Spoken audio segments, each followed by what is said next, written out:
Hey everyone, and welcome to today's Explainer. We've got a seriously heavy but absolutely crucial topic on the table today. We're going to dive into the June 2019 Katua convictions. This was a case that completely gripped the world, and we're going to explore what this specific ruling actually reveals about the much larger systemic crisis of gender-based violence in India. It's so important that we don't just look at the facts of this one case, but really unpack the broader structural issues it brings to light. So let's jump right in and give this the earnest attention it deserves. To really ground our understanding of why this case matters so much on a national scale, I want to bring in a thought from Divya Srinivasan. She's a lawyer and South Asia consultant for the nonprofit Equality Now, and she made a really poignant observation. She noted that unfortunately, a fair and swift trial in cases of sexual violence remains the exception rather than the norm. And honestly, that perfectly captures the core theme of our explainer today. We're looking at a very rare triumph of justice.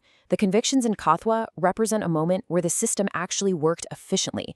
But as we're going to see when we look at the data, it really just throws a spotlight on a national system that is fundamentally overwhelmed and deeply flawed. Section 1.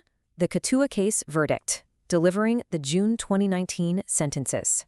So let's break down exactly what happened in that special court regarding the horrific gang rape and murder of an 8-year-old girl in Indian-administered Kashmir.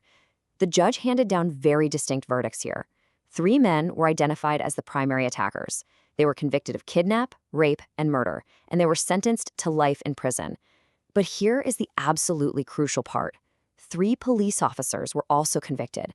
They acted as accomplices by actually destroying evidence of the crime, and they were given 5 years in prison. Breaking the accountability down like this makes it crystal clear that the failure to protect this little girl went directly into the ranks of local law enforcement. Section 2. Motive behind the crime. The timeline of a tragedy. Understanding the timeline here is super vital. Back in January of 2018, the child went missing while tending to horses. For 5 horrifying days, she was held captive in a nearby temple, drugged and repeatedly assaulted before being murdered. By April of 2018, as the really disturbing details from the police investigation became public, mass protests just erupted. And not just locally either. This sparked nationwide outrage and captured the entire world's attention. Finally, by June 2019, the special court delivered its convictions. Now, to put that into perspective, in the context of the Indian legal system, going from a crime in early 2018 to a conviction by mid-2019, that is an incredibly rapid progression, and we'll dig into exactly why that matters in just a minute. But before we do, we need to talk about why this happened. According to prosecutors, this was not some random, isolated act of violence. It was a highly organized effort. The prosecution pointed to Sanjay Ram, a retired government officer who was actually the caretaker of the temple, as the mastermind, working right alongside a police officer named Deepak Khajuria. Prosecutors laid out that this group of Hindu men specifically targeted the 8-year-old to terrorize her community, the nomadic Muslim Bakarwal group. The ultimate goal? To intimidate them and drive them completely out of the area. It was a crime literally designed to stoke religious tensions and terrorize an entire demographic. Section 3. National outrage and protests. A nation demands justice. When the public found out about the gruesome details of her captivity, combined with the systemic cover-up by local police, it was like a match in a powder keg.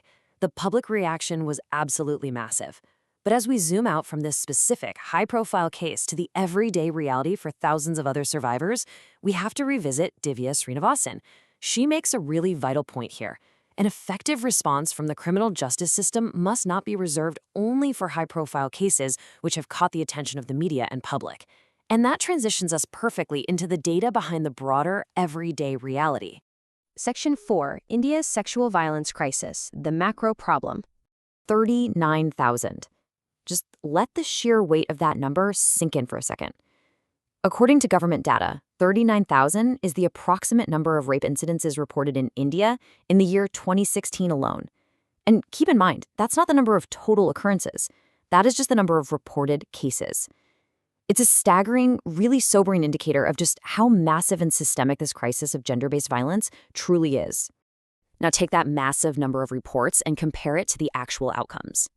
Despite 39,000 reports in a single year, the conviction rate is profoundly low. It hovers right around 25%. That means 75% of these cases result in absolutely no conviction, or they're just left sitting in a heavily backlogged system. It's a glaring illustration of a systemic failure in securing justice. The system simply isn't processing these crimes effectively, leaving tens of thousands of cases just pending trial on any given day. And, this disconnect is exactly why the Kathua verdict stand out so much. It's a stark anomaly. The Kathua Special Court achieved swift, effective justice in roughly a year, primarily because they used day-to-day hearings.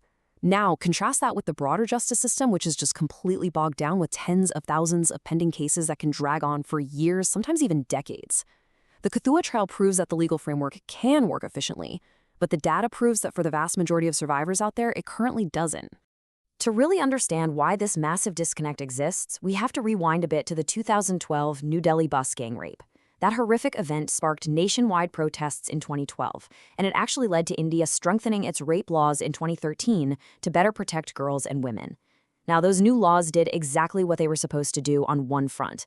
They encouraged more people to report sexual violence. But, as Human Rights Watch points out, increased reporting hasn't actually translated into more just outcomes. Severe stigma surrounding rape, which unfortunately still exists even among law enforcement and medical professionals, continues to discourage survivors from pursuing their cases. Couple that with systemic bottlenecks, and justice just totally stalls out. Section 5. Pushing for systemic change. The activist demands. The big hope among activists right now is that the swift conviction in the Kathua case will empower other survivors to step forward and register their cases.